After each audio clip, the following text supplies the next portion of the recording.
now I wanted to just talk briefly about, I had put up earlier a flow that got 4 units from A to B. And there's a natural question of, how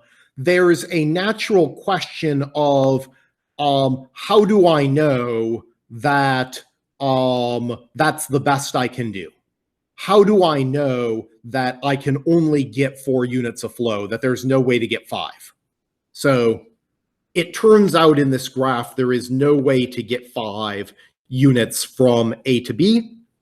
And yeah, let's see. So when I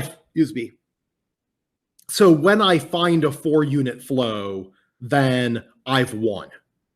And one way that I could prove to you that there is no,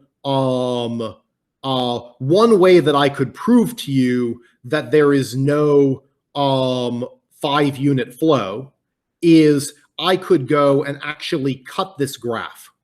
So if I cut this edge and this edge and this edge and this edge, if I cut these edges, I've now disconnected the graph. And so let me go and actually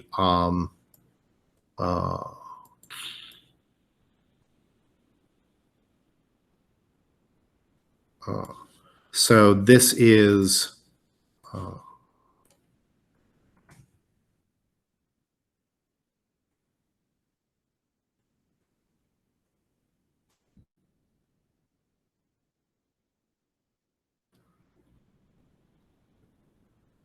so if I cut this graph, this cut has 4 capacity, right? There's 4 capacity across this cut.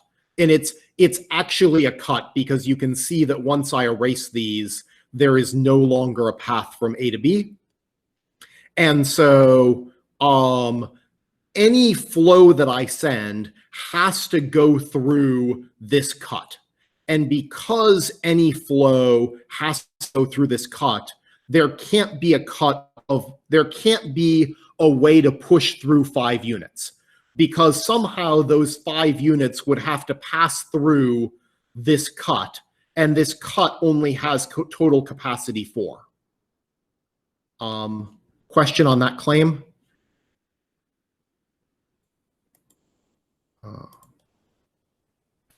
Yeah. So,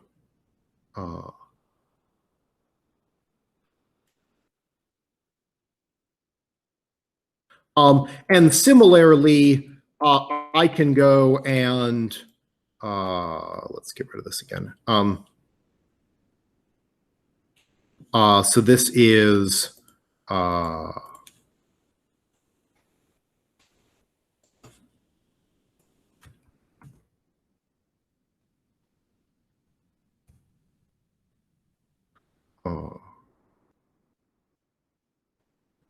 okay. So, and this is true of any cut. So if I go, say, and erase like, any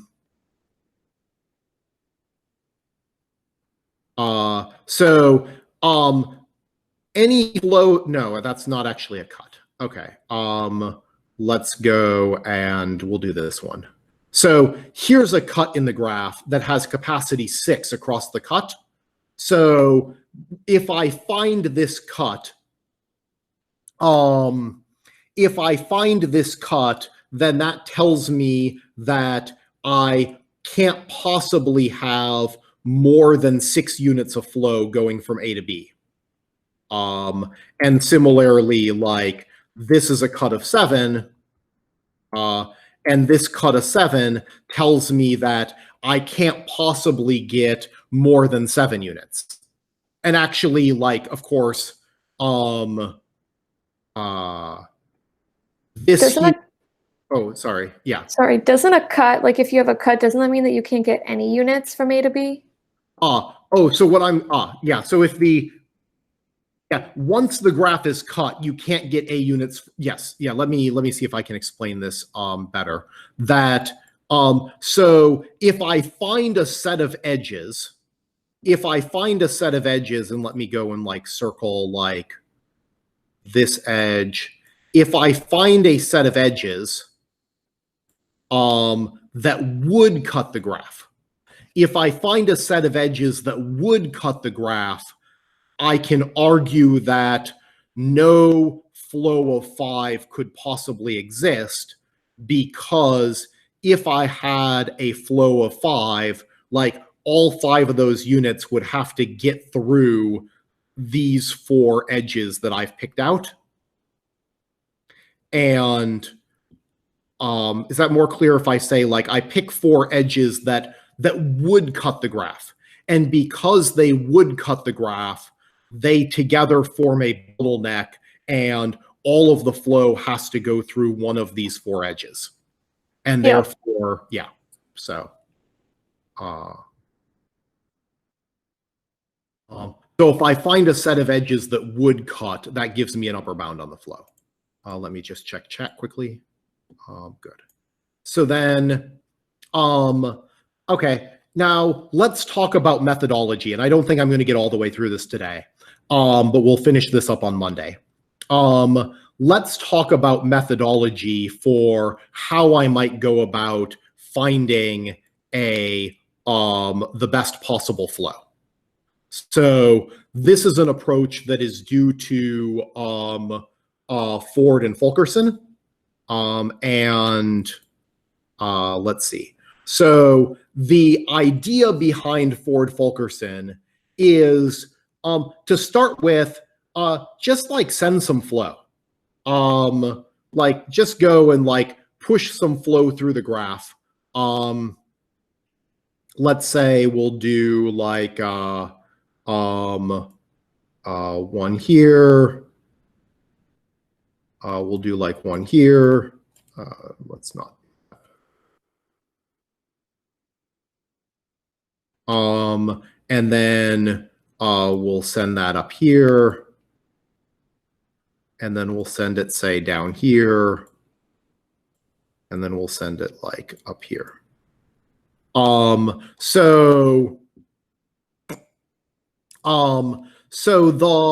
Here is like a starting point for my flow. Is this the maximum flow? No, it's not, but this is a way to like flow one unit through the system.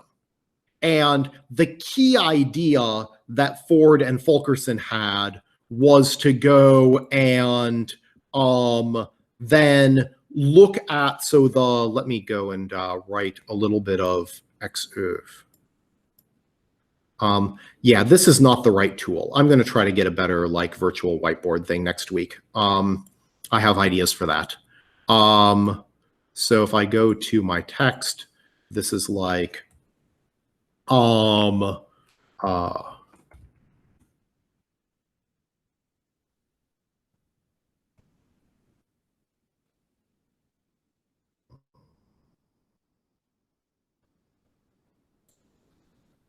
capacity. So they have something called the residual graph, where they say, okay, now that I've pushed a unit of flow through the system, there is now no longer as much capacity. So let me go and actually rewrite the capacity, that this is like, what am I doing here?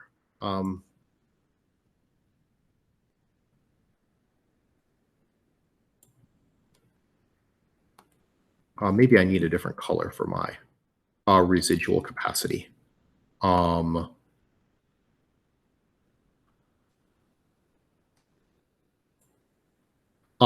So here I'm sending one unit of flow and have one residual capacity, one leftover capacity. Here I'm going and I am sending one unit of flow, and I'm here going to have 2 units of leftover capacity. So the amount of flow you send plus the leftover capacity is your total original capacity in the graph. And similarly here, this is just going to be like no residual capacity. No. And this is going to be like 3 residual capacity.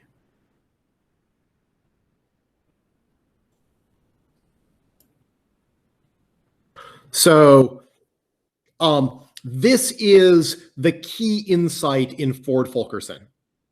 The key insight in Ford-Fulkerson is that once you've sent some flow through the graph, you should then go and construct a residual graph that has the leftover capacity. And so here we now have a new graph where my capacity on some of the edges is smaller. So does anyone have a question about like what this residual graph is? Yeah. So the way that the Ford-Fulkerson algorithm works, is it that you send, like if you have 4 units that you want to send through, you send one of them at a time? Like this would be like this, and then I do it 3 more times? So technically the idea is, so that philosophically, that's right. It is more efficient to like pick a path and send as much as you can on that path. So if you had like this path through the graph, it turns out that this path through the graph, I could only send 1 unit because right here was a bottleneck and I could only send 1. But if it were the case that a particular path could accommodate 1,000 units, like when you're looking at that path, go and find like what is the bottleneck for that particular path, which is just like the min capacity. And once you find a path, push as much capacity as you can, or push as much flow as you can through that one path, and then go and construct the residual graph.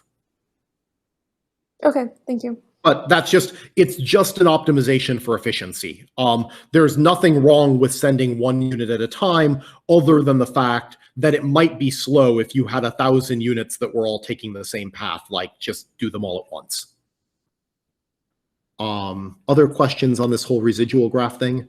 Also, I realize that asking questions is a little bit weird in this online format, but I really appreciate people doing that, because I can assure you, any question that you ask, there are at least 4 other people on this call who had the same question pop into their mind, but either didn't ask it or found it, or are using a device where it's inconvenient to type it or whatever. So thank you. So now what we've done is we've constructed a residual network, and when we construct the residual network, we then this is our leftover capacity. We now want to find a way to push flow through the residual network, which is to say, we want to go and send some new flow, but when we send this new flow, we can't go like and send it through this edge right here, because this edge has no residual capacity. So we're looking for a path now, a path that only goes through edges that have residual capacity. So for example, I could go and like do this, and then this, and then this, and then this. So I found a different path. Everything on this different path still has some residual capacity. In fact, all of these like haven't been touched before. So that could be a path that I use to send more flow. Alternatively, this edge still has one thing left. So I could go and send more flow through this edge, and like, and then send maybe like down here, and then more flow through this edge.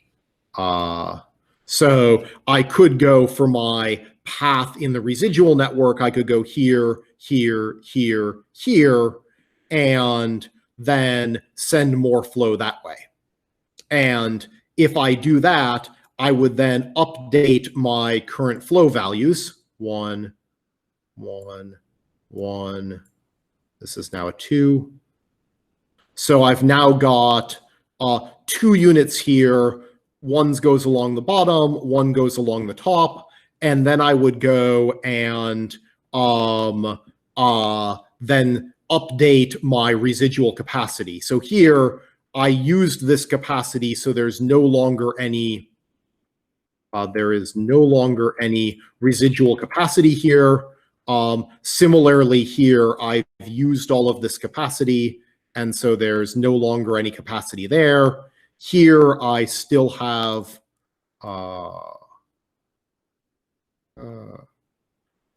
2.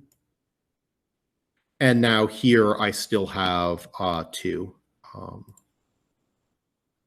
Just reducing my residual capacity. Okay, so now I've gotten 2 units of flow from A to B, and my residual capacities keep going down, but there are still ways that I can send more flow. I still have paths in the residual graph. I still can make a path from A to B only using vertexes, or only using edges that still have capacity, still have leftover or residual capacity. And so basically what you do is you just keep going and iteratively push some more flow, update the leftover capacity, then try to push some more flow, update the residual capacity. And that's like the methodology of Ford-Fulkerson. So anyway, I realize that this is a lot to digest at once, and I'm not sure that this whole, I don't know how well this format is working. What I'm going to try to do is chop up this video into some pieces and make these videos available to people. So wish me the best of luck in doing that chopping. Any last questions before we go?